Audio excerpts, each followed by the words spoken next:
Bonjour les amis, lors de ma dernière vidéo, je vous parlais de prise de conscience, de nettoyage. Eh bien, nous y sommes mes amis. Je le vis actuellement et d'après ce que j'entends, d'autres le vivent aussi autour de moi. Je coupe, nous coupons des liens, quelquefois très anciens, car c'est devenu insupportable, épidermique pour moi.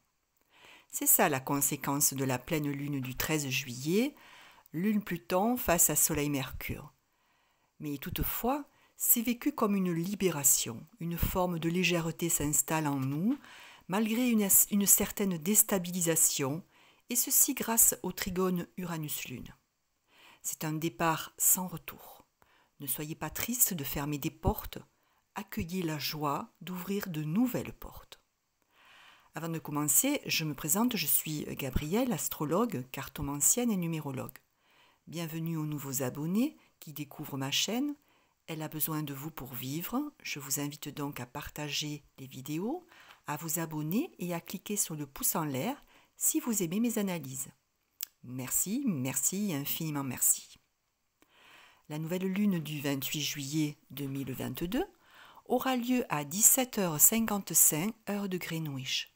Elle se forme à 5,39 du Lion. Nous avons ici encore un modèle bol, c'est-à-dire que toutes les planètes sont rassemblées sur environ 200 degrés. C'est un modèle Cancer, donc lunaire. Vous pouvez visionner la dernière vidéo car j'en donne la signification. Mais ce qui est nouveau dans ce thème, c'est la planète Pluton, qui est la planète incisive et qui donne l'impulsion à ce thème.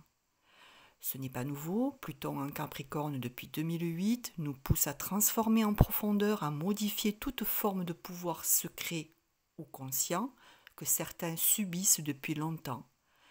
Bien sûr, c'est un chemin long et ardu, mais nécessaire vers la liberté. Cette nouvelle lune est justement opposée à Pluton et trigone à Jupiter. Ce sont des remises en question qui apportent des tensions, qui bouleversent. C'est de l'ordre de la fatalité, une prise de distance, un éloignement des choses, des relations anciennes s'impose à nous.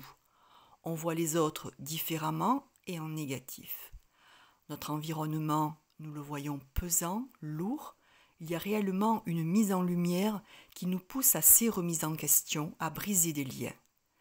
Nous nous détachons et il nous est demandé de cheminer différemment. Nous pouvons un temps ressentir un manque, peut-être pour certains un sentiment d'abandon, mais c'est transitoire. Pour d'autres, c'est peut-être faire le deuil d'un proche, c'est vraiment le symbole de mort et renaissance. Et Jupiter nous aide à cette renaissance en mettant sur notre chemin des opportunités. Bien sûr, ça ne se fait pas sans mal, mais nous allons gérer, nous organiser, casser la routine pour nous sentir mieux dans un confort et un meilleur bien-être. Finalement, ces changements vont s'imposer, mais avec aisance. Pour certains, des promotions pointent à l'horizon sans qu'ils aient à se plier à des apprentissages ou des négociations. Ce sont des opportunités sociales qui mettent à l'aise, qui affirment sans effort. En parallèle à ces transits, nous avons un T carré avec une planète focus, Uranus, Mars, reliée en carré à Saturne et Mercure. Avec cette configuration, nous ne pourrons pas échapper à la nouveauté. Certes, une crise se présente à nous, mais un nouvel horizon se dégage une fois cette crise passée. Une nouvelle conscience débarrassée de tout attachement s'offre à nous. Une nouvelle vie jaillit. C'est un défi, mais notre motivation est sans faille. L'énergie est très forte à travers ces transits, d'autant que Mars est impliqué dedans. Uranus-Mars en Taureau, c'est une grande énergie déployée pour atteindre nos buts et dans un signe fixe, on ne va pas y déroger, on va jusqu'au bout. Les obstacles, on les ignore et c'est immédiat. Les nœuds sont aussi concernés, donc on s'attelle à une mission de vie, ce pourquoi nous sommes sur Terre. Ça veut dire là aussi se débarrasser de l'ancien, décidément on y revient encore. Le problème, c'est la réactivité martienne. Nous voudrions que le changement complet soit immédiat. Or, il se fait sur du long terme. Il est impossible de faire des choix ciblés car nous avons un manque de clarté et donc nous ressentons de la frustration car il nous faut réfléchir, aiguiser notre sens critique. Bref, apprendre la patience, la résilience, ça boue à l'intérieur de nous car ça ne va pas assez vite. Il faudra attendre la fin de l'année 2022, début 2023, quand le carré Saturne-Uranus sera définitivement défait. Il y a aussi un manque d'ouverture, de sens critique, de légèreté, d'humour. Aussi, on ne va pas trop s'amuser avec ces transits. Il y a de la tension dans l'action, pas de détente, un manque de souplesse qui peut par exemple conduire à l'accident. Alors attention aux positions cassantes et éloignez-vous des conflits. Nous avons une inaptitude à tenir compte de la situation objective, réelle, on ne voit pas le danger et donc on fonce à l'intuition de façon impulsive sur un coup de tête. Adoptez la cool attitude si vous voulez éviter les désastres. Ce sera donc une période accidentogène avec des ralentissements dans nos déplacements, nos voyages. Le transport en général risque d'être affecté. Les communications verbales ou écrites, rigides, acerbes, voire militaires. Vénus est en carré à Jupiter. Peut-être une période où l'on casse des contrats financiers, amicaux, sentimentaux. En fait, on peut se rendre compte que l'on s'est fait avoir. On n'a pas vu l'apparence, on a vu que l'apparence, le côté codé. Ce sont en règle générale des mariages qui cassent. Alors bien sûr, tout le monde ne va pas divorcer, ça dépend de votre thème. Vénus en revanche fait un sextile à Mars, ce qui peut annoncer de nouvelles rencontres sentimentales, amicales, financières. En fait, nous allons avoir envie de loisirs, de se faire plaisir, de faire du sport. La séduction, le désir, le côté ardent est exacerbé. On peut aussi se découvrir un hobby.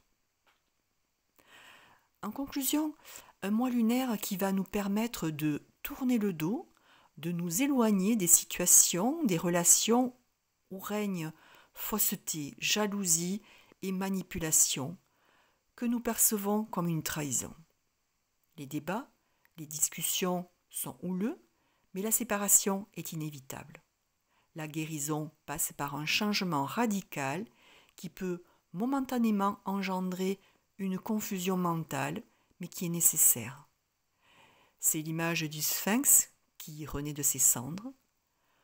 D'autres contacts, échanges, beaucoup mieux basés sur l'amour éternel, la justice nous attendent. Dans quelque temps, nous aurons la lucidité, les intuitions pour les reconnaître. Il faut juste patienter car le nettoyage n'est pas terminé. Les signes en lumière de cette nouvelle lune seront essentiellement les lions, 2e et 3e décan, les capricornes, dernier décan, les taureaux, 2e décan, les verseaux, dernier décan, les cancers, 2e décan et les béliers, 1er décan. Pour les autres, vous pouvez, comme d'habitude, consulter votre thème et voir quel est le secteur où se situe cette nouvelle lune pour connaître donc le domaine concerné. Alors en numérologie, lorsqu'on ajoute tous les chiffres pour le 28 juillet 2022, soit 2 plus 8 plus 7 plus 2 plus 2 plus 2, on obtient 23, soit 5. Nous avons déjà eu cette énergie du 5 pour la nouvelle lune du 30 mai et du 29 juin. Je vous propose donc de les visionner pour découvrir ou redécouvrir l'analyse que j'ai faite à ce moment-là. Alors, mes amis, beaucoup d'entre vous sont en vacances ou du moins en repos, et même si vous ne partez pas, je vous souhaite à toutes et à tous un beau mois lunaire rempli de joie, de jeu et d'amour. Privilégiez les moments qui vous font vibrer vous. Oui, mes amis, pensez à vous, à votre soi. Nous en avons besoin. Je vous remercie de vous abonner en cliquant sur la cloche et actionner le pouce en l'air si vous avez aimé la lecture de cette nouvelle lune. Ma chaîne grandit ainsi et je peux donc continuer à vous proposer mes études. Je vous retrouve dans 15 jours pour l'étude de la pleine lune du 12 août 2022. N'hésitez pas à me contacter par mail avenir-et-symbole@orange.fr si vous avez des questions. Je vous réponds dès que possible, sachant qu'en cette période, je m'absente fréquemment. Bisous très très fort à toutes et à tous et à très vite.